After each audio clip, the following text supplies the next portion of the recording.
do you measure the amount of time? Do you calculate the amount of time it takes somebody to respond to a text that you send out? Do you do that? Are you that person or not? Sisanie is that person. Like if she texts us and we don't text her back within a certain amount of time and she sees us texting someone else, for example. Oh, in a group chat? That really Like if irks Sisanie were to me. text me and I were to respond to the group or respond to Tanya in the group before Sisanie, I would say she'd hold a grudge, but she holds something like a grudge. Not in. I don't care about the order of you responding in a group chat. I'm just saying if I text you separately. I know that. That's what I said. If you text me and I don't respond to you, but I respond to the group, you hold a grudge. Yeah, I know exactly what you mean. Hold a grudge. I'll just note it. If that's a grudge. Okay, anyway. In case in point, there's a friend of yours that's watching your IG stories but didn't text you back and you're holding a grudge. I know. So I texted Tanya. I'm just kidding. It's not Tanya.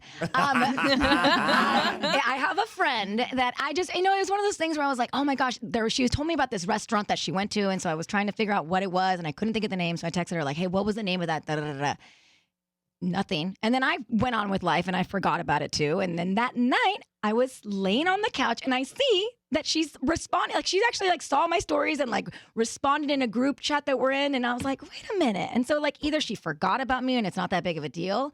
But then do I say something? And now, why do you care? Why do you care? It doesn't matter. That's a whole other therapy session. She doesn't clearly want to respond to whatever it was you were talking about, whether she forgot about you, whether she doesn't want to talk about the topic.